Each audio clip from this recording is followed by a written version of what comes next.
Turn that shit down! Welcome one, welcome all to another episode of the Nintendoish podcast. Indeed. Ladies and gentlefish, it is with a heavy heart that I deliver this totally unforeseen, totally unprecedented. I mean, this has never happened before. It's crazy news. It's tragic. GTA 6 got delayed? Again. You believe that? Oh my god. It's preposterous. Like, it's not like the game's I'm not coming now. out. I know. I'm depressed now, you know? Yeah, a certain Redditor out there seemed to... Like, if this... Good old Harmon Smith. Yeah, Harmon Smith did we gotta get that fucking guy on. It's not gonna happen. I'll make Respectfully. it would be awesome, though. It'd be funny as hell. We should make that our thing. It's not gonna happen. That we get, like, mentally ill video game fans on our podcast. I don't think we want to be known for that, Zach. Infamy, Matt. There's... all press is good press. We'd be the infamous, you heard of us, official Queensbridge murderers. But anyway. So Harmon Smith made a video reading a Reddit thread, which is probably fake and just like troll bait, but like... AI generated. Maybe. But like, the guy's like, my life sucks, I've been waiting to kill myself until after GTA 6, I don't know if I can go on, which like... I'm not making fun of people that want to kill themselves. Absolutely. It's awful. It's tragic. Everyone should take care of themselves and seek help whenever needed. But also, like, it's so fake. Like, it's a joke. It's ridiculous. It's an overreaction. Yeah. And it's just like it has to be. Yeah. We hope it is, at the very least. Like, really? That's the game that's keeping you alive? Like, Xenoblade 1 is right there, and you're... Dude, I don't know. Harmon Smith did say Xenoblade is better than GTA. Oh, that's good. And that's just kind he's right. Yeah. Now that I have also started playing Xenoblade, I can definitively say, why does my mic seem so low? I don't know. I don't know either. That's weird. But I mean, like, it's 4 games in the Xenoblade series, and they're depending on how you number things, there are either like 3 or 9 Xenoblade games, depending on how you look at it. There's 3. You got Xenoblade 1, Xenoblade 2, Xenoblade 3, but you got one for the Wii, 3DS, and Definitive Edition. Okay. But you can include... There's 3 mainline games. So you can include 2 and Torna separately. You can have future... Connected, Redeemed, and 3 plus Xenoblade X and Definitive Edition of Xenoblade X. So there's 10 Xenoblade games basically now. But I would just say there's 4. There's 4. Well, yeah, there's 4. Yeah, including X. Mm-hmm. Like, counting the 3DS version different from Wii is ridiculous because like those are very similar. Like, if you wanted to technically count Definitive Edition as a separate game, that I could kind of understand. I wouldn't. I couldn't understand that. I wouldn't agree with it, but I could kind of understand it. I mean, because it is like it does have Future Connected inside of it. Yeah. Well, it's also like a complete. Like, I watched a little bit of a playthrough of the original Wii version because I was watching a little bit of a review for Definitive Edition. By whom? A guy named Beat 'em Ups. Oh, okay. But who's like Chug Conroy's for like completely shitting on Xenoblade 2. Oh, really? Yeah. A lot of people did that, to be fair. That game does have a lot of things worth criticizing. There's 2 things right on the front of the game. Dude, he said apparently... If you catch my meaning. Yeah. Well, I didn't know this, but apparently in Xenoblade 2, and again, I haven't played it, but you have, in Xenoblade 1, when you're actually battling, moving your character doesn't stop an auto attack, and you can still perform arts. In Xenoblade 2, it does. Yeah, I found that very jarring the first time. That's fucking stupid as hell. It's a different battle system. I found it very jarring. I'm serious. I found it very jarring the first time I played it, but when you actually realize the options that opens, you can use it to your advantage. And auto attacking really isn't like that big of a deal in 2. Like, in 1, you're constantly auto attacking. You use arts as they come up. In Xenoblade 2, especially later in the game, you're basically using arts and specials the whole time. Like, there's really not a lot of time except in the early game. But the thing is that in Xenoblade 1, a core part of the combat is your positioning. Well, that's not as much as a thing in 2, which I think is a little lame. Like, because then you're just standing there and then selecting an art and then attacking. Well, Xenoblade 2 is still really fun, and they brought back the positioning a lot in 3. Like, really? I think, yeah. I think that's like the one thing that makes. Okay, so for me, the combat in Xenoblade 1 is not the most interesting, and it's not what. It's not the kind of gameplay I think it does get better later on. I'm sure it does, with more arts, more characters. Your arts cool down faster, and like playing as Shulk especially is so much fun because it's so engaging. I think every single character, like they have something that like is active, right? Like Shulk, you're constantly moving to get the effect from the side and the back of an enemy. You have all the Monado arts too. Yeah. So no matter what comes up, if you're playing a Shulk, you got to do that. What characters do you have in your party? The last one that I just got to. Excuse me. I just got to Satoral Marsh, so I have Dunban. The inscrutable Duncan, as IGN called him. What? Yeah, they called him the inscrutable Duncan. Why? And they called Ryan. Oh my god. Well, man, if you could believe it, the people at IGN are not the brightest bulbs on the tree. They all ate paint chips as children, and they all have divots in their skulls. Lead paint chips. Yeah, that was what I was implying. But yeah, so every character has mechanics, I think, like that. Yeah. Keep you very engaged, except maybe Ryan, honestly. But playing as Ryan is just a lot of fun because he's Ryan. Yeah, well, I think Ryan is a different... Have you played as Dunban at all? I'm currently playing as Dunban. Now, granted, I haven't had any, like, serious battles. I've just switched to him to gain affinity with Charla and Ryan. Yeah, so... he's done a few different side quests. His whole thing is combos. Yeah. So you use Gale Slash, and then he has, like, 3 different moves, maybe more. That when after Gale Slash. I usually only use 3. Dunban is a character who, like, his arts palette, like, is one that, like, that really depends on your play style. I mean, Shulk, he only has 1 option, he only has 8 arts. But, like, Dunban, that would really depend. Charla, she learns a lot of arts, like, later than most. But, like, if you're using Charla in a late game fight, like, you really do have to make some tough decisions. Yeah. Do I want her to be able to attack at all, or like, honestly, yeah, like, early, don't even bother. Like, early Charlotte is very like she's all support. Yeah, you probably don't even. You probably haven't unlocked headshot yet. I don't know. You'll see. Which is another thing we're going to be doing. I have brought my Switch 2, and he's going to be looking at my... Yeah, like, I wouldn't recommend playing as Charla exactly, but, like, if you're playing... That seems like a very, like... Very unfun, honestly. But kind of like, boring. Yeah, if you're playing as the healer, I mean, you're going to be constantly engaged, trying to manage your party and their debuffs. It's a different play style if you're playing as Charla. Yeah. That's what you're focusing on. There are you have 4 party members. So the 3 other ones, there are 7 total. There are? Yeah. Okay. The 3 other ones, one of them is my favorite to play as, and the other 2 are also very engaging. Is it the Napalm? The what?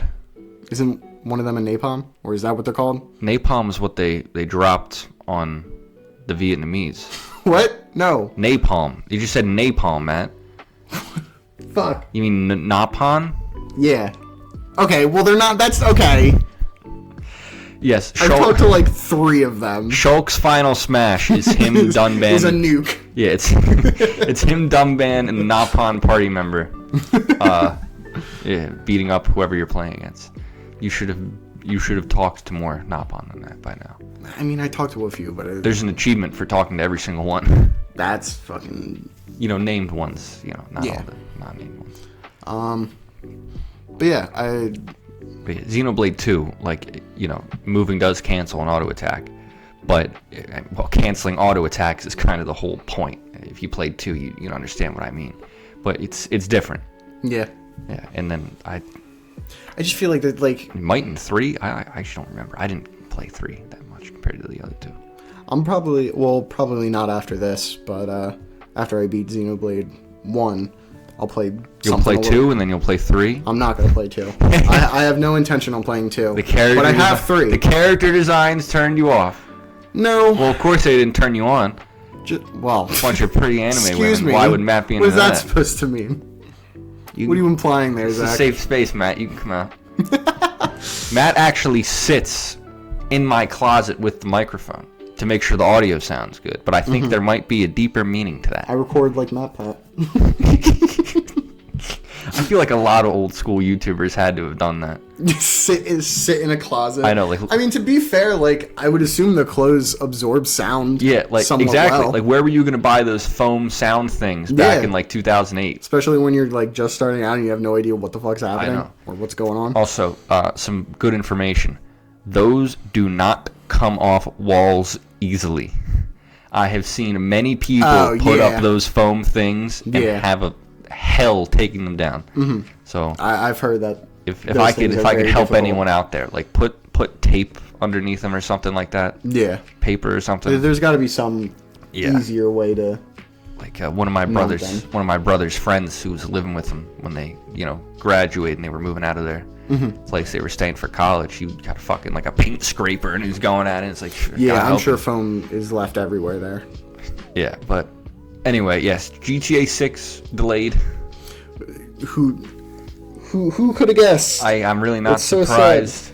So what was the original release date? Wasn't it sometime November?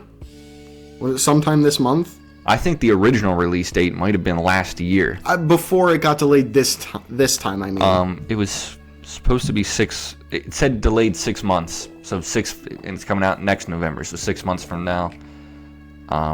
January, February, March, April. So May. No, 6 months from. 6 months before. November of next year. Yeah. Yeah, but it's also November now, so 6 months from now is 6 months back from then. Yeah, fair enough. There you go, Matt. Keep up. Try to keep up. Sorry. My head's not. So, like, I don't know. Braining very well.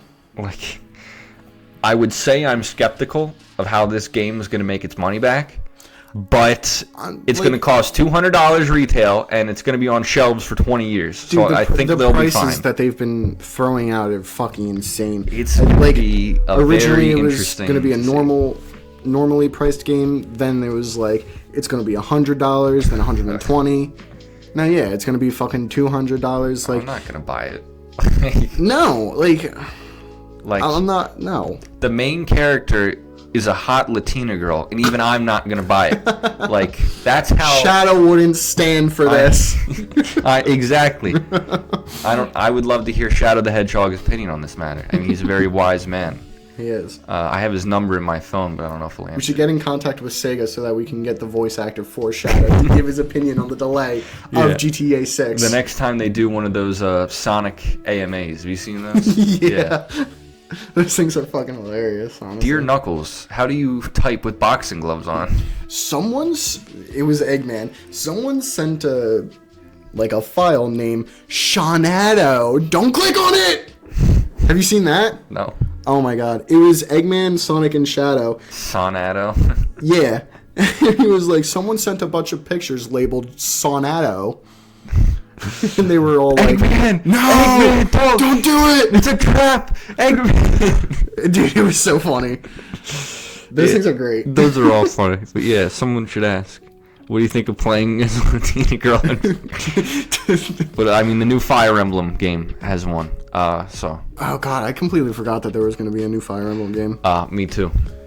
I've never played Fire Emblem. Neither have I. That is my Nintendo cultural blind spot, as they say. I have a few different blind spots, but you know. You're curing your worst one as we speak. What? Your Xenoblade blind spot. Oh, well, yeah, I'm curing it, like you said. Yeah, you're welcome. No, well, honestly, I'm glad I am.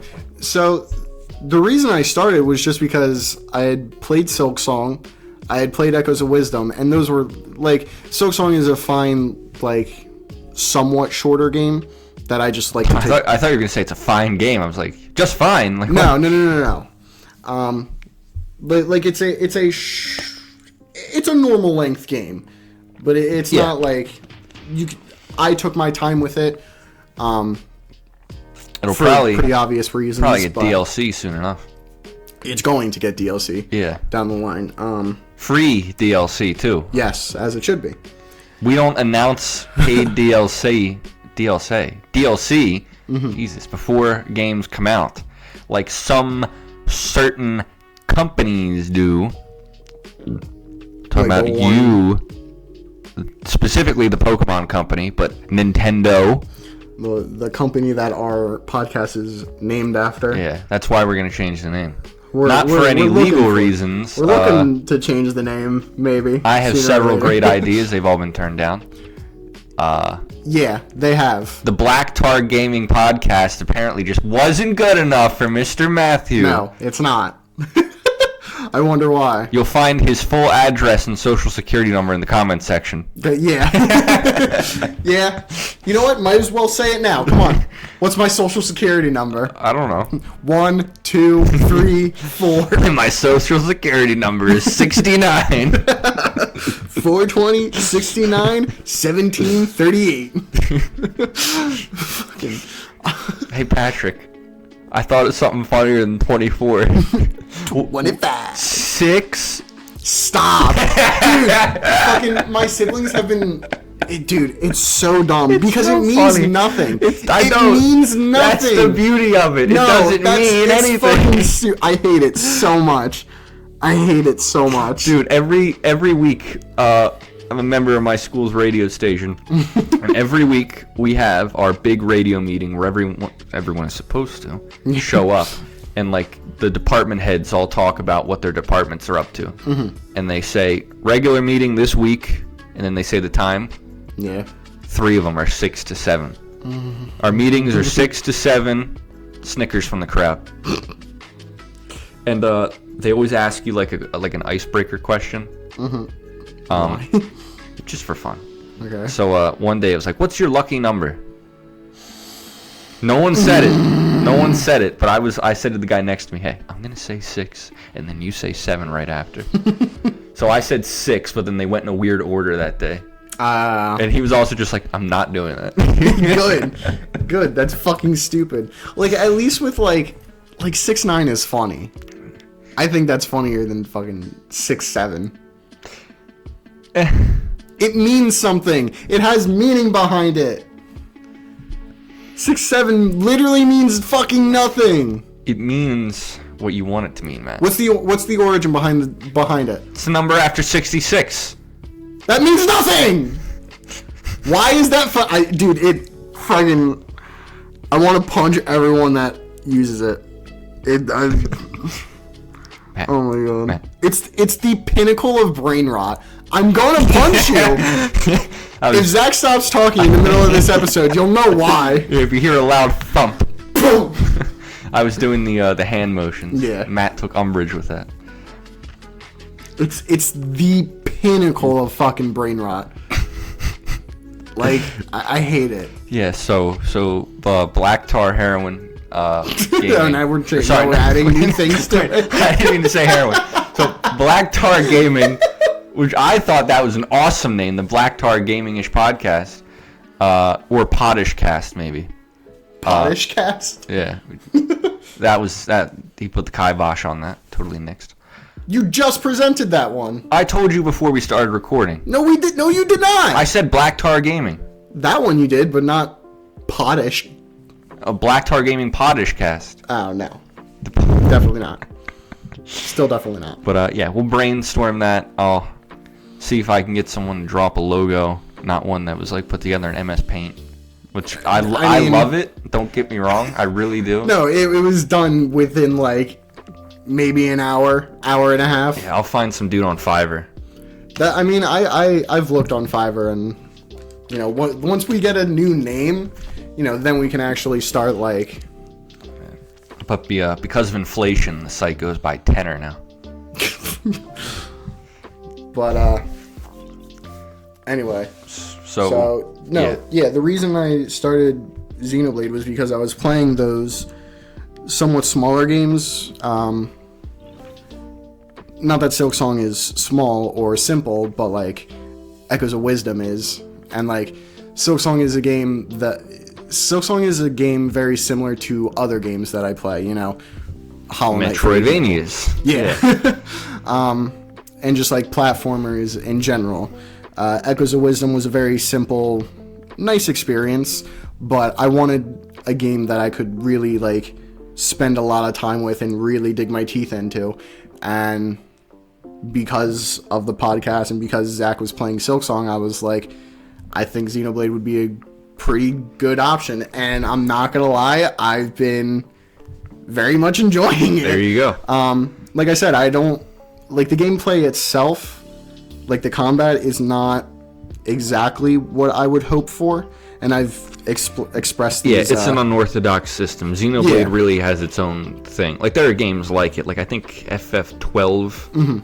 It's similar to MMOs, right? Yeah. And I think Final Fantasy 12, and of course, Dot Hack, which is like a single player MMO, relatively similar, but different. I think it's a very original system. Yeah, and let it be known that I'm not saying that the gameplay is bad. It is good. I think it's awesome. But, it's just not what I typically play, what I typically look for. Chain attacks being luck based slightly is my biggest problem. Yeah. But I understand that. But if I were to ever replay the game, it would 100% be for the story, because the story so far is, and again, I think I've said this, it's very well written, and you really get to know the characters and all their ins and outs. The level of foreshadowing in the game is, and this is something that's great in all the Xenoblade games. Like the foreshadowing is incredible. So, like replaying it for the story just to, fully get it is honestly worth it. Like I remember the first time I played Xenoblade 2 for the second time, I was like, oh, okay, I see what that means. And then Xenoblade 1's foreshadowing is insane, of course, with all those visions, And that is another thing that like is very nice about it, because I'm sure with it being an RPG, things get really out of hand at some point, and you're practically fighting a god. That's RPGs. But it really JRPGs are known to get a little wild from time to time. But it Xenoblade does do a very good job of like easing you into one thing after another. Yeah, like, it doesn't like throw you off the deep end. No, it doesn't. Which from my past experience before playing it kind of sounded like what it was going to do, with all like the different, because the way you describe the story of it is like it's very complicated, and all the different lore bits around it. Yeah, like talking about the deep lore of this whole Xenoblade series can get weird, because it's but weird just the story stupid. Within the game is not super. That's why I wish Xenoblade was more of an anthology. Like I really would have preferred it, honestly, if 2 wasn't connected at all. Like I think it is connected. Yeah, oh. Yeah. It's very. You don't have to play 1 first, of course. And the way it's connected is really small and actually really clever. Isn't it connected through DLC? Isn't Shulk in the DLC of Xenoblade 2? Yeah, but that's not canon. Oh, it's not? No, he's a guest character. That's dumb. Yeah, they got a character from Shulk, and Fiora are in 2 is blades you can equip. Wait, what? Yeah, it's non-canon. And then so is Elma from Xenoblade X, as well as Cosmos, who was from Xenosaga, which they don't even own, so they had to like get the rights from fucking Namco. That's kind of funny though. Yeah. But that makes Xenosaga canon to Xenoblade. Yeah. I think Fiora was also in like another crossover game for the 3DS that cost like $200 because it was fucking no one bought a copy. What? It's like Cross Zone something or other. I was like, Xenoblade crossover? Maybe I'll get a copy. I was like, oh, never mind. Never mind. That. Yeah, I don't remember the name off the top of my head. But yeah, the story of Xenoblade is like, it's very good. And also, Zord dying, he's a robot, he doesn't need to breathe, but the voice acting, including like heavy breathing when he's dying, is very... People think it's Zord, very impactful. People think Zord is annoying. I love him. I think he's fine. I think he's funny as shit. One of my one of my few criticisms of the game, like, when you leave the Ether Mine after beating Zord, all those, faced Mechon have that same voice. They look the same. Oh, yeah, so that's lame. Yeah, I thought that was lame. I will say, I think Metal Face having a similar voice to, like, that goofy kind of voice is a little disappointing. Like, I feel like he should have been a little more threatening. Granted, I know he's not the final boss, but because I had that vision. Oh, right. Yeah. I see you defeat him, and then there's some other fucking god of the Mechon, probably, like I said. The mass-produced face is what those are called that all look like Zord. Okay. So I really wish they would have come up with a design for that to make Zord a bit more unique. Yeah. But like, Xenoblade 1 is the only game in the series where all the enemy designs were original. So yeah, I think Xenoblade X reused a few, but like Xenoblade 2, I think I've said this same point before on the podcast, but like it has new enemies and it reuses them from 1 and X. And I could tell, I knew the Xenoblade 1 enemies, and I could tell immediately which ones were from X. Because they didn't look like Xenoblade 1 enemies. Yeah, even having never played it, because the style was so different.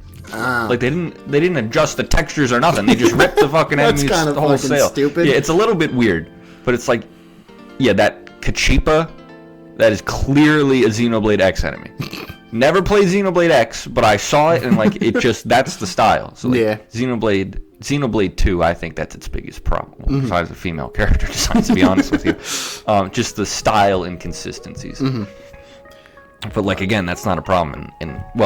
In 1 and 3DS, it's not, but in Definitive Edition, it could be said to be. Yeah. Because some of the characters got updated into the more, like, I guess, anime style of 2. In Definitive Edition? Yeah. Yeah. Like, and then some characters still look like regular humans, like they did in 1, so that can be a bit, dude, like I said, but it's not that big of a deal in 1. I know this is completely like changing the topic, but I was watching that, like I said, I was watching that review, and it's about Xenoblade. Yeah, about Xenoblade. But I was watching that review. There were spoilers in it, minor spoilers, nothing crazy. Oh, okay. But he showed some of the Wii version. I was like, "Holy shit, that's ugly as hell!" And then, like I said, careful. Jumped. No, and then I jumped through a few of the I watched a playthrough and just jumped through some early bits. Dude, Shulk is so fucking ugly in that game. Oh, no, he's not. Yes, he is. No, he's not. Yes, he is. It is not their fault. Texture. The Wii's resolution was 720p. That's not their fault. His face is a texture. His face. Every face is a texture. No, it's a model. Yeah, it's a model with a texture put on it. What do you want? No, they pulled a fucking Pokemon ZA where they took. Whoa! You take that back. You take that back. They put one surface, slapped a texture on it, and then did the same thing to the other side. I'm going to be totally honest with you. You are talking out of turn right now. No. You really are. Okay, the facial expressions, I think, were strong in both versions. Okay, so Shulk is fucking ugly. I will lend you my copy of the Wii version, man, and I will. I can't play it. My fucking Wii doesn't work. I forgot. Okay, I won't lend you my copy of the 3DS version. My point is, I'll set you straight one day. Definitive Edition is a beautiful game. Well, and you can't argue with that. And absolutely, 100% improved the character models. Like tenfold. I'm not saying they're perfect, but I would rather look at the Definitive Edition characters than the fucking Wii version. Well, I think the enemies all look better. I think I told you about Metal Face. A lot of his in the Wii version. Yeah. A lot of 2D textures. That And I'm not one to like not try a game because of the way it looks or like. Yeah, it's stupid. How old it is. Unless it's like Dwarf Fortress. Well, dude, my sister. I asked her if she wanted to play Pikmin because it seems like a game that she might enjoy. Oh my god. Excuse me. But it was, what was it? It was the re-release. 3 on the Switch. No. 2? No, Pikmin 1. Oh. Yeah, but it was the re-release on the Switch. Second best Pikmin game. Behind 3. Fucking crazy. But anyway, let's not get off topic. Yeah, I was like, you should play this. Like, you might like it. And then she looked at me playing it, and she was like, dude, that's a fucking ugly game. Like, I'm not gonna play that. Did you smack her? No. Why not? She's my little sister. But, you know, I was like, dude, just, like, one, it's a better looking GameCube game. Yeah, the GameCube version. And 2, it really doesn't look that bad. The GameCube version looks better than a lot of games that come out now. Believe me. It definitely looks better than a lot of them. Looks better than ZA. Throw that out there, but you wanna know why? Because there's more effort put into it. Something I just besides the point. Just had a brainwave here. Oh. So, like, I would say if you want to do almost pretty much everything in Xenoblade 1, it would take about like 100 hours. Just playing through the main story would take less. But in one of Harmon Smith's recent videos, I watched his backlog today. I haven't watched him in a few days, and he puts out fucking 4 shitty videos every day. Oh my god. I know, but it's so great. He's like, I play games 8 hours a day, okay? I am more qualified than all of these game journos whose so-called job it is to play video games, okay? And yet he has some of the most dumbass fucking opinions. But that really seemed like a Freudian slip. Like, I play games 8 hours a day, okay? And I was just thinking... Fucking loser. I know, like, if you played 8 hours a day, you'd beat Xenoblade 1 in 2 weeks. And then I thought back, and I was like... Well, that's basically what I did over the summer, you know, like the summers. There's a difference between him being a grown ass man and you being a kid on like, summer vacation. Yeah, like there were like I think multiple summer vacations and winter breaks, you know, throughout just middle school, high school. Like I just played through Xenoblade 1, just like hell yeah. Yeah. I remember, I was in honors, U.S. history, junior year, and. Well, I won't say the teachers' names, but I really like this teacher. Probably a good idea. Yeah, and he goes, Mr. Y. You know who I'm talking about? Yes. Okay, yeah. Math teacher? History teacher. Did he teach math? I thought he did. He might have taught math too, but anyway, I really liked him. Okay. So it was the day before spring break, and he's like, so what are you all doing? And because this was an honors class, I guess, every single other person said, I'm going to college tours here, and here. And I was like, people go on college tours in junior year? Yeah. Which they do frequently. Like I was out of the loop. That's a relatively normal thing. Yeah, I went on a college tour after 2 years of college. But like he gets to me and I'm just like, I never went on a college tour. I know. I was just like, I was thinking of replaying Mario Galaxy. And like I was just like, that's what I'm gonna do. Like, what the fuck? I'm gonna have fun. I know. Yeah, like, I'm gonna enjoy not having to worry. And he was just like, oh, fun. It's like I'm like, yeah. Yeah, like, it is. Like, I love Mario Galaxy. Yeah, I didn't think about college until several months after graduating high school, which is just a bad way to go. But you know. I don't completely agree. That it's a bad. I mean, yeah. I mean, you should know what your plan is generally. I think, but like, I got a one-track mind. Like, it's like I'm going to finish high school and then I'm going to do something after that. I don't really. Yeah. Like that, I know that's a problem. I don't really think about things overlapping at the same time. You know. Yeah, but the thing is that I think okay. We're going to get a little completely off topic. This is way into the ish. Yeah. But I just thought that story was funny. Well, I think, like, the stigma of go to college right after high school is fucking stupid. Especially if you don't have the money for that.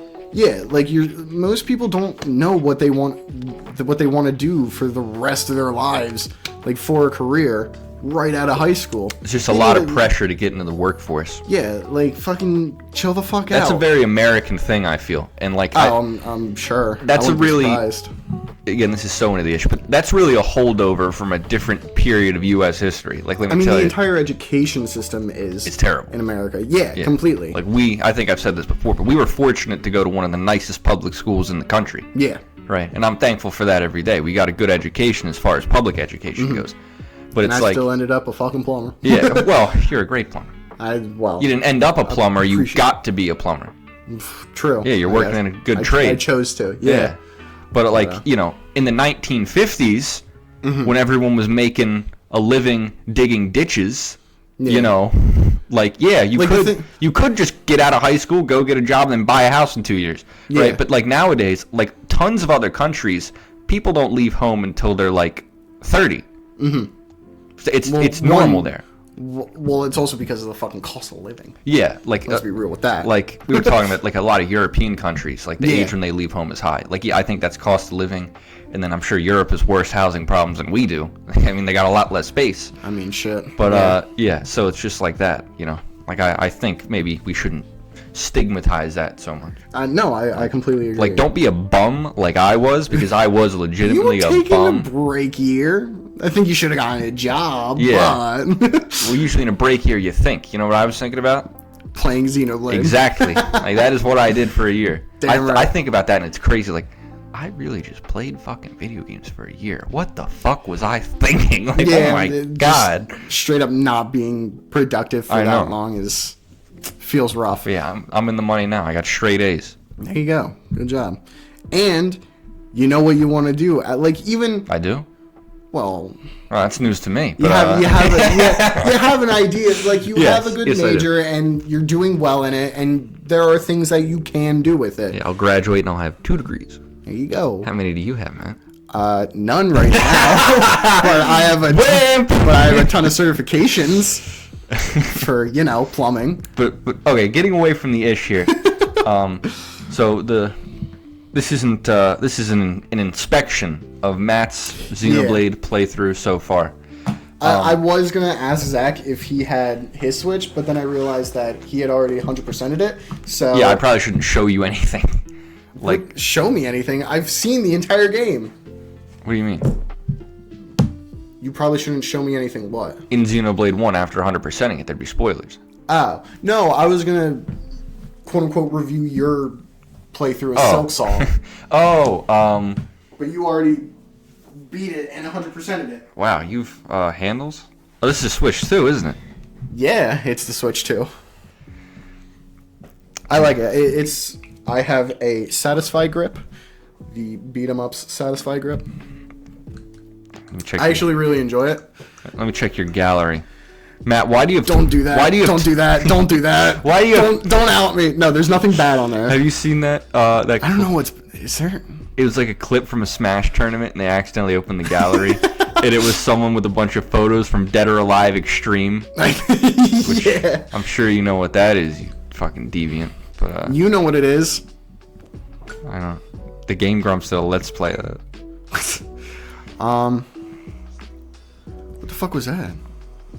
A frog. Sounded like a fart. What's the worst game I have on my Switch? Let me go check.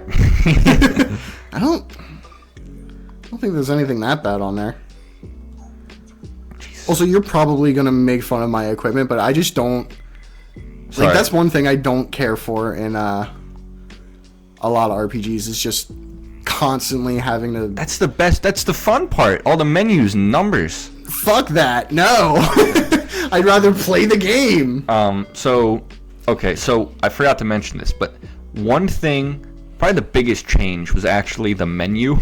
Yeah. The menu in the Wii version, I thought, dude, the entire was awesome. UI. Yeah, but they totally overhauled the menu and UI, which I have mixed feelings on. I think it's a lot sleek. The UI in the actual game, the UI in the actual game, I think is a lot sleeker in Definitive Edition, and it based on what I've seen, I like Definitive Edition way better. See, like, okay, so when you're just in the equipment menu,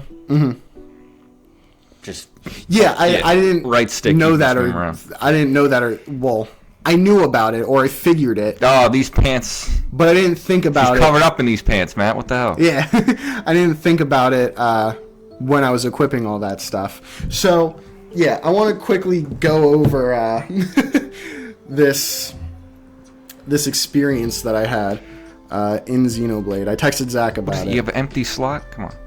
What? Do I? Yeah, on Charlotte. An empty gem slot? Yeah. On her round top. I would say so. Oh my god. Shut the fuck up. But yeah, no, you've got pretty standard armor. I actually don't have a lot of gems because I'm not able to make decent gems. Well, you are. You just don't know how. I mean, okay, fair. I mean, yeah, to be totally honest. Let me check your skill trees. Yeah, the skill trees, I haven't really been knowing what to do with them. I've been kind of jumping around them a little bit, which I know probably isn't the best thing, but so I was in the Ether Mine. Zach asked where I am in the game, and I said, so right now I'm going through the. Sorry to interrupt. I would put Dunban on Prudence right away. Prudence? His skill branch. Okay. Yeah. Why is that? Wisdom. See, okay. The thing is, right? Just I was reading the benefits, and they seemed better. So, like, the last skill of like the Wisdom branch really isn't something worth having. So, like, I agree with that, but I can switch it before. So, like, for min-maxing, like, you're gonna want to like hit skills and then switch branches, like. But. Keeping on top of your skill links. Very good. Oh yeah. Only 38 coins. You've only killed 11 unique monsters. I don't know how many I've killed. I don't know. Well, where I can tell you exactly how many. You get one per level and then one per unique monster. Dude, I don't know. But I was going through the Ether Mine of Colony 6, and I said I'm almost at the bottom. Okay, you have 2 identical skills linked to Rhine. Do I? Medium equipment okay from Charla and medium equipment okay from Dunban. Oh, whoops. Let me fix that for you. Yeah. I don't think I have any other equipables from Charla. Oh, well, dying. Jesus, Matt.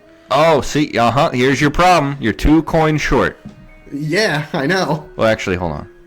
But, I was at the bottom. So, can't Ryan just equip that already?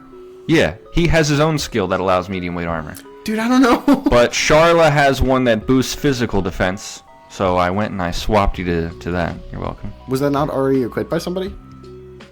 Wasn't linked to Ryan. I'm saying, wasn't it linked to somebody else? Yeah. Oh. So then what about the other person that it was? They have it too. This is... Oh, you can link a skill from someone to everyone else. I can link I can link one skill from one person to every person? Yeah. Oh. I didn't know you didn't know that. It seemed the game makes it seem like I can't because it says that it's equipped by somebody else. And it makes it look... Maybe I was just mistaking it because I didn't have enough coins.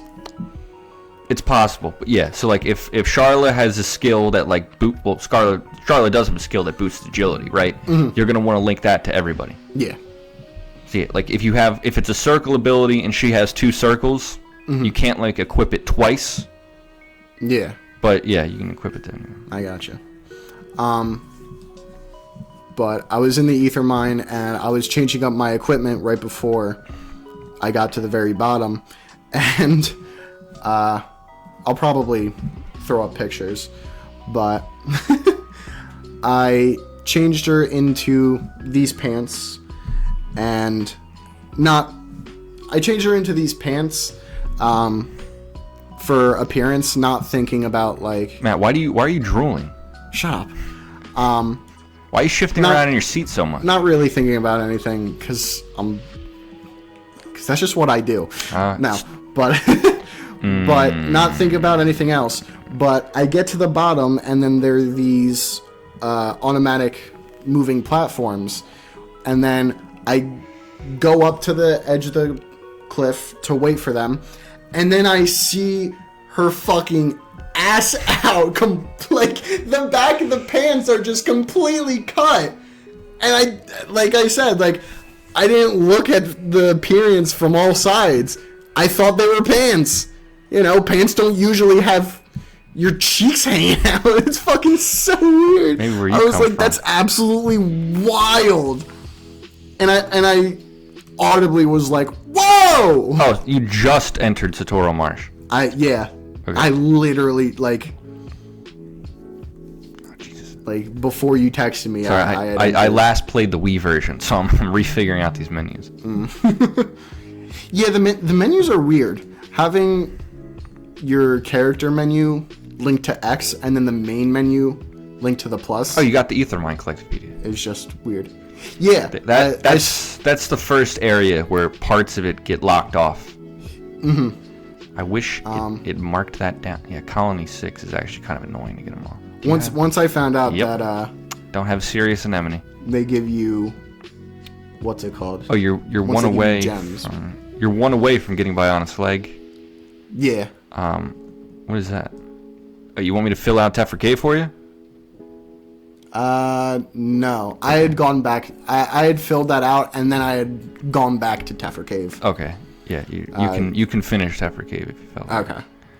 Colony 9. No. But dude, that shit was so funny because I did not expect it whatsoever, and I just I went down the elevator and then not seeing anything, and then I go to this ledge. Shulk's there, the camera's focused on him. She runs into place, runs into camera frame, and I'm just like, holy, whoa. Okay, I'm gonna learn you something good here. First party Nintendo game. Yeah. Absolutely insane. Second party, you're right. So when you enter Colony 6, yes, you enter it via a cutscene, right? Okay. So this is actually the case in a couple points in the game. Mm-hmm. There is a landmark Colony 6 entrance that you spawn way out in front of. Okay. So, see where I am? Like, that's the road up to Colony 6.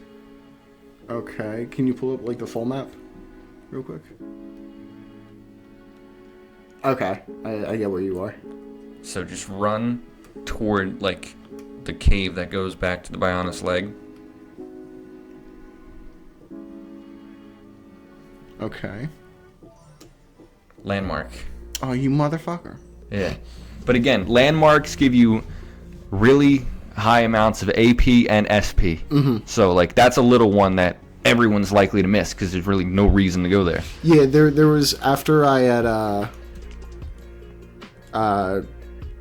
got the mission to go to Satoral Marsh, I did a few different side quests. And one thing I did, because I remember you saying this, I went around looking at the Bionis Leg and just kind of explored it for a good bit, especially to complete all those timed missions. Because I don't know when they expire. I didn't watch. You didn't find either of the secret areas. Yeah. Again, I'm not. Well, if one is in the Bionis Leg, the Bionis Leg is filled with a lot of. It's 2. In the Bionis Leg? It is 2. Oh. Well, it's filled with a lot of high level enemies. Yeah, there are. Which is there are quests that bring you to both of them. Oh, so, I'm sure. Yeah, if you. But there's those giant Sasquatch motherfuckers, and then territorial Rotbart. There's only one of him. Wow. It's kind of. I was waiting for the text. Some giant gorilla fucking killed me. But that's kind of a rite of passage. He's level 84. Well, there's the one on Spiral Mountain. Oh, right. There's the one on Immovable Gonzalez. Yeah, but I'm talking about the one. Yeah, he doesn't show up until field. after you fight the tentacle mech. Yes. Yeah. He's kind of wild area spike. So if you get close to him, you'll just get hurt. But oh wow. You really did not do a lot of swimming in Colony 9. No, what? I did a bit. Oh, not nearly enough. Why do I need to do so fucking much? You didn't. I told you about Agora Shore. I found that. Agora Shore is the one under Outlook Post, or whatever it's called. What? Completely opposite side of the map. What? Yeah. I thought I had explored Colony 9 relatively well. So, I think I told you this, but if you if you regular discover every area or landmark in any given, well, I hate that they're called areas, and they're also areas, but you discover any area or landmark within a portion of the Bionis. Within a region? Yeah, within a region. Okay. The map totally fills in. So you'll know that you're missing something if the map isn't totally filled in. Very useful to know. Okay. Because like if you're some, autistic weirdo and you wanted to fill in the entire map. Yeah, I also don't really I don't really feel the need to explore every little nook and cranny. Why not? You should. Like, how many unique monsters are on Agora Shore? Like 1, 2, 3. That one's quest exclusive. Much later. Here's the thing about RPGs, and especially one like this where it has a lot of different side quests. You did find the Cliff Lake, which is nice. I don't mind side quests, and in some instances, I don't know why I said that weird. Instances? Yeah. I enjoy side quests because they're a little break, but with this one, there are so fucking many, and the regions are so fucking big that and again, I like the story so much that I kind of just want to do the story, but I also want to do the side quests to, get the items, level up, and kind of do all that jazz. Explore the areas, but I really want to just go straight for the story. That's understandable, and Xenoblade 2 redid this sort of mechanic in a very clever way. So, like, the generic quests, right? Like, kill this many monsters. There's a lot of those in one. So, like, you're just supposed to do that as you go along. And in most cases, you'll find those enemies no problem. There's a couple where it's like they only appear in rain, and it's like, why is this a regular monster quest if they're only in rain? So, like, in Xenoblade 2, what they do is, right, every blade, which is your weapon / character, they have they call it an affinity chart, but it's got nothing to do with affinity. Right? So like their skills and their moves, their specials will get a little bit stronger as the chart fills in. Okay. And like the chart fills in by like kill these enemies here. It's just like a generic quest, except it's always active and just wrapped into the natural growth of a blade. Fair. So like you would enter Satoral Marsh and it will say kill, these Itmos Upas, right? Which I think those are the ones from Satoral Marsh. Mm-hmm. Right? But in Xenoblade 2 it would just be like, it'll be question mark until you get to the area, and then it'll say kill 2 Itmos Upas in area 2 and you'll up this skill. Mm-hmm. So, like generic quests only serve to grant you money. So there's less basically generic quests, and all the quests that you there get are no generic quests. Ah, okay. In Xenoblade 2, so they're all wrapped up into that. Okay. But Xenoblade 2's quest system, I think Xenoblade 1 at the best because there's no affinity chart. Do we? In 2. When does so Xenoblade 2. Oh, Charlotte unlocked a skill by discovering the Colony 6 gate. Oh, great. What skill? What is it? Solid defense. Grants physical defense up buff at start of battle. That's really... Those buff ups aren't that helpful. Yeah. The agility ones are. So I've heard. Yeah, so like you start a battle, you get the agility up buff. Mm-hmm. By the time that goes away, your tension will increase enough to where it'll boost your accuracy. Like if you went up into a battle without that, then it could, you could be missing at the beginning, and then that'll just set you up for failure. So couldn't you do a similar thing to where it's like, because there are like start of battle tension increases that you can do. Yeah, you do. Oh my god. So is that the same? What? Have I done something bad? Or not done something? Oh, okay. Sorry, you had your quests sorted. I don't usually do that. What? I had them sorted? How did I have them sorted? You had them sorted by current, not all of them. I think it does that automatically. I'd rather have it do that. Oh wow, they changed that. Have all. Sorry, I'm used to how the Xenoblade Wii version menu worked. Mm-hmm. That was kind of dumb, because like they separated quests from new and current, so it was very strange. A quest would stop being new the moment you completed any part of it. But like quest could have like multiple different tasks. So you could do a task and then it would leave the new quest, oh my God. section. Like it was a little bit silly. So you had So wait, like a gathering quest, like as soon as you gather one of, like if you gather 5 things. If it was gather 5 things and then 3 of another, if you gathered 3 of that one, it would go away. Okay. Like as soon as you complete one objective. It was kind of dumb. Okay. Like that was a weird thing. Well, to be fair, a lot of them are just complete this one objective and then, but that is weird. That is confusing for the sake of being confusing. Yeah. Two stars with Colony 9. Getting rough. Oh, excuse me. I've completed, a lot of them. You talked to a good chunk of the people there as well. Mm-hmm. I even talked to Perrin. Who? Perrine? Yeah, she's... I don't remember. What does she look like? Like some nerdy chick. I don't think... She might pop up in only one quest, depending on some choices you make. I think she is guaranteed to pop up in one, but it might be 0 unless you make that decision. Okay, white affinity with Ryan already. That's good. Ryan and Charlotte still... Oh, okay. So, this is some... Ryan, I've had him... Ryan and Shulk... I've been playing as Shulk pretty much the entire time since Tefra Cave, I think. This is something I should have mentioned, but go ahead. And Ryan's been in my party, obviously, the entire time, so... Right. So, this is something that I don't like that much.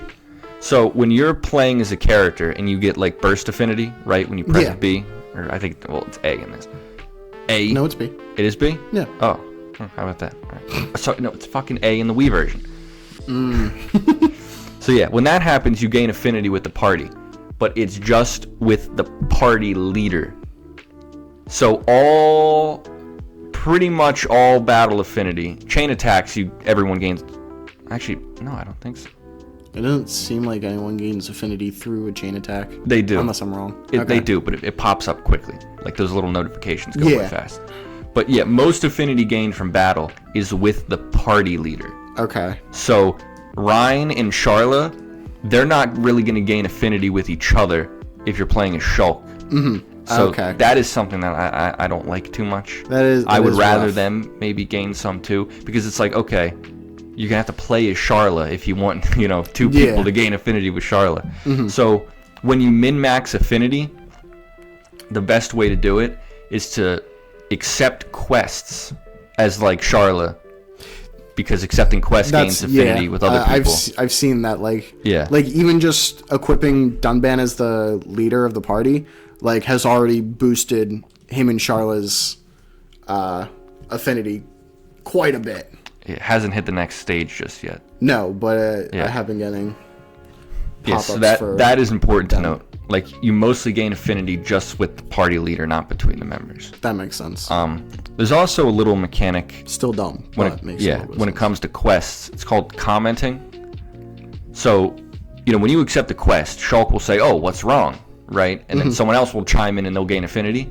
Oh yeah. So in some quests, there are, characters will comment on it if they're in the party. They don't gain affinity, but like, like say it's a quest about machines, right? Shulk will be like, "Oh, I like machines," something like that, right? And it's really just added flavor text. But like, Chugga Conroy went out of his way in his Let's Play to see every single one. Really? Yeah, and some of them add like little funny comments or bits of information.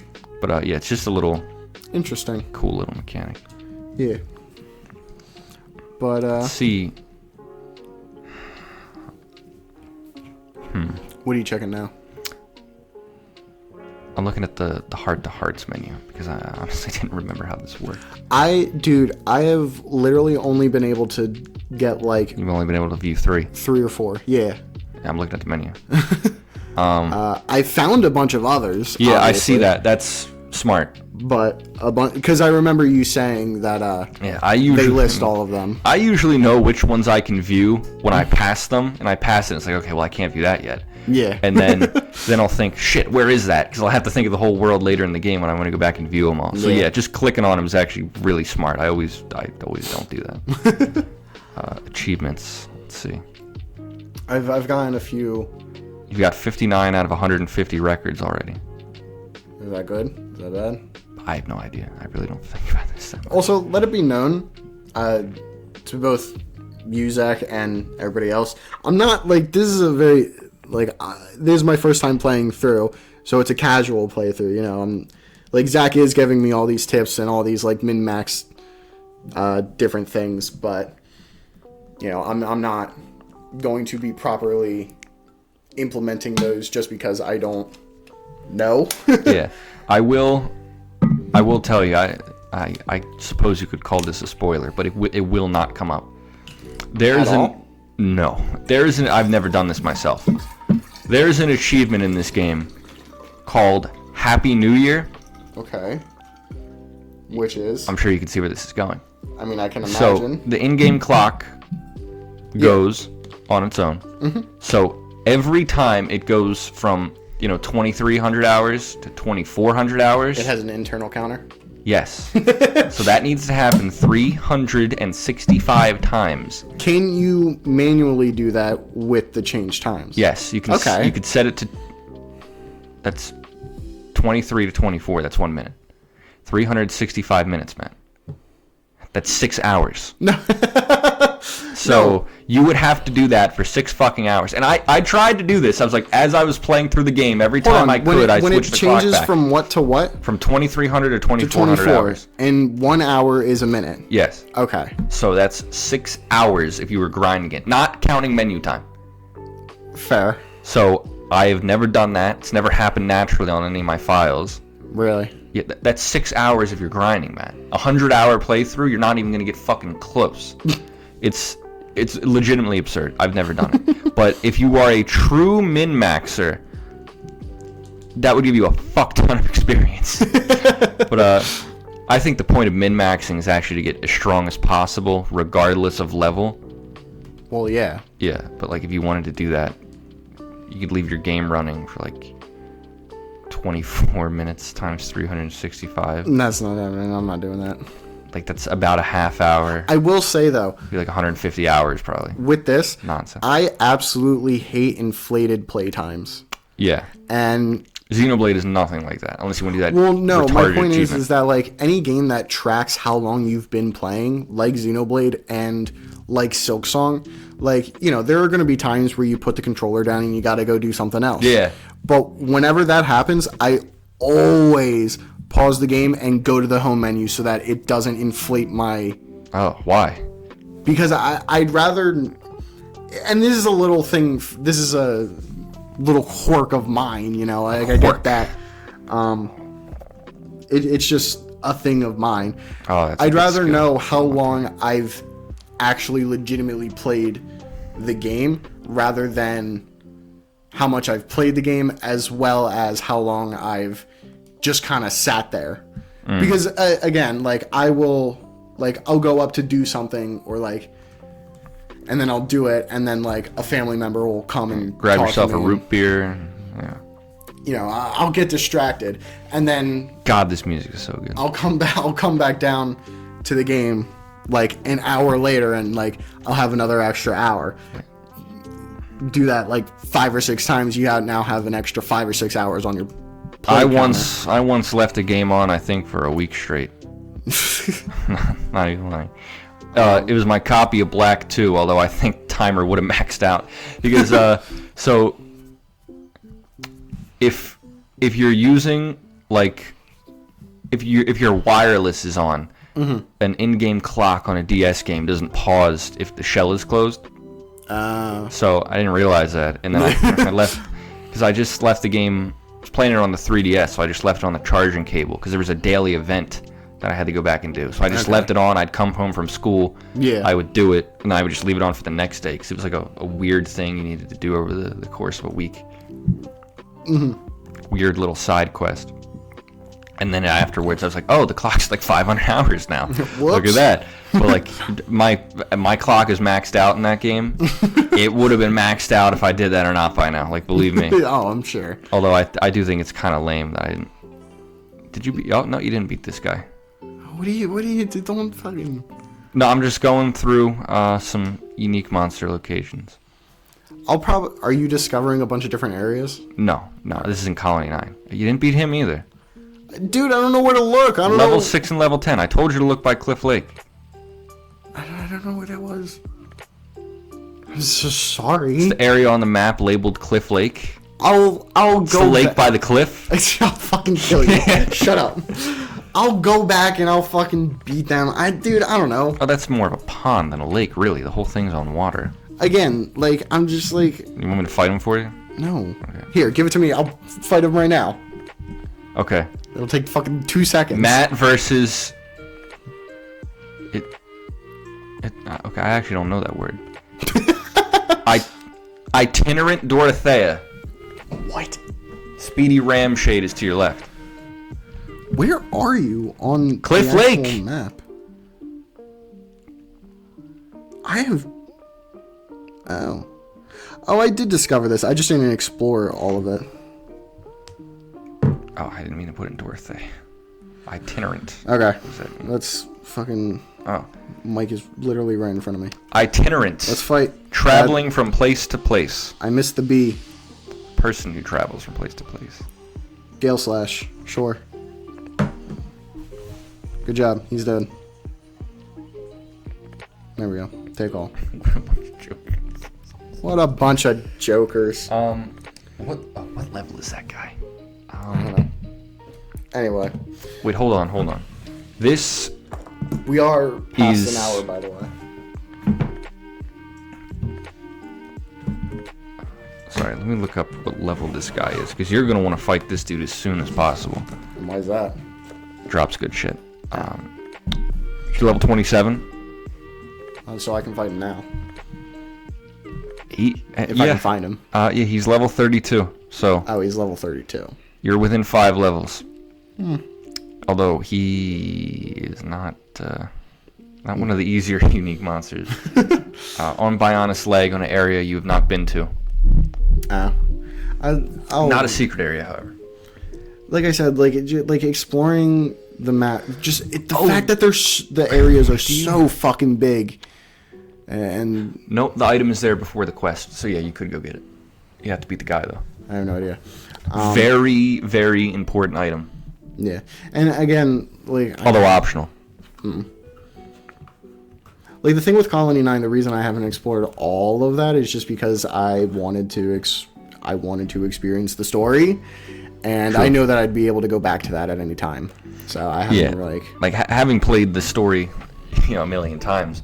My favorite part of the game now is just like hunting unique monsters and min-maxing. So that's totally understandable. Yeah. Don't forget to beat Speedy Ramshade. You're gonna want that. I don't know where that is.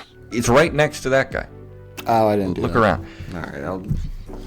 Anyway, like I said, we reached an hour. So, what do you think of my playthrough? How would you rate my playthrough of Xenoblade? As far as casual playthroughs go, at this point, you're doing pretty good. Yeah, it's pretty standard. Yeah, been keeping up with your skills and upgrading your arts, which is important. Definitely have been trying to. I usually upgrade my arts a few levels at a time because I forget. Like it's basically whenever I mean that's kind of what I've been doing. Like it's like after every few battles, after every like big battle that happens. Whenever I try to fight a unique monster and then it doesn't go my way, I think okay. What can I do? Time to, keep up with this shit. Yeah, just then I go double check my arts, and that usually it can make the difference. Oh, I'm sure. Because it's like a few tenths of a second, but over the course of a long battle, that's like a good couple more attacks you can get in. Especially if it applies a debuff, it's gonna be debuff for longer. I mean, from upgrading a skill that cools down from 25 seconds to 20 seconds. Yeah, that's a huge change. Like you get to use it use it one entire time. Yeah, before the end of battle. The topple arts, they have long cooldowns, and like the chunks they take out are big every time you upgrade. Yeah. Like Steel Strike is a good topple art, especially with Dunban. He has the highest agility of any character. Yeah. So yeah, like Ryan's agility isn't great, and you know, he might have heavy armor a lot. So like, you know, you are very liable to miss a wild down every now and then. And believe me, it is fucking frustrating. Yeah. Because it's just like, well, fuck, what do I do now? Dude, like, half the time he won't even do it. So I have seen that he consistently. Yeah, I think pretty consistently does I'm sure the game mentioned this, but a lot of enemies have break resistance. Yes. And it's drastically lower in a chain attack. Did they tell you that? The game told me that if a monster is resistant to a regular break attack, if you do it in a chain attack, it becomes not resistant. Like, it can't defend against a chain attack break. It is a lot more likely to work. I don't think it's guaranteed exactly. Really? But like, yeah, so like if you do it against an enemy, it'll say resist or immune if it doesn't work. Okay. Some are immune, mostly flying enemies. Makes sense. Enemies can also resist topple separately, which that pops up very rarely, but it's really fucking annoying. Yeah, like, I can imagine. He's broken. Use Steel Strike. Nope. Resist. Ah, shit. Are you kidding me? Yeah, that's usually a level gap thing. Like, that's usually only when it pops up, and it's like, well, what the fuck do you mean resist topple? I always forget that's a thing until it bites you in the ass. Yeah, fair. That makes sense. I'm sure you can resist daze individually too. But yeah, so like a lot of the times when you're fighting tougher enemies, like you'll use a chain attack just to topple it. Yeah. That's the only way you can. It just buys you time. Dude, sometimes a chain attack is so difficult to get. It takes a lot to build it all up. Yeah. And then, like it is easier later in the game. With Shulk, you know, it is relatively easy because he does have a lot of those opportunities. Like if you're early game min-maxing, fighting enemies late or early, I mean, you're playing a Shulk because that's the only way you're gonna have full control over the party gauge, which you need. Yeah. It sucks relying on early game Ryan to do the toppling for you, but you know, you don't have a lot of options. So. And you don't have well, you do have Minato speed now. I do. Yeah. So you approve of the current casual playthrough? Yeah, I think you're on the right track. I think you're doing a good job. Not too bad. You can change Charlotte's outfit without changing her equipment. Yeah, I know. So you could take all of her clothes off if you really wanted to. I'm not going to. I literally changed her into the pants because I was tired of looking at her sexualized booty shorts. I was like, all right, can we chill out with this for a little bit? Matt is a male feminist, and he dropped his... I think she's hot. He dropped his bottle of soy while he was playing the game, and the heroin needle nearly fell out of his arm. He was so shocked. All right, that's the end of the episode. Yes, you know. We will dedicate next episode to the Silk Song review, since this was a fully Xenoblade episode, basically. Yeah. We'll, so look forward to that. Have a smaller, shorter episode. Coming at you... Uh-oh, wait. Depending on how long my trip to DC lasts, coming at you at probably some next point. week. Yeah. Probably next week. At some point. Yeah. All right. We'll see. Have a good week, everybody. Indeed.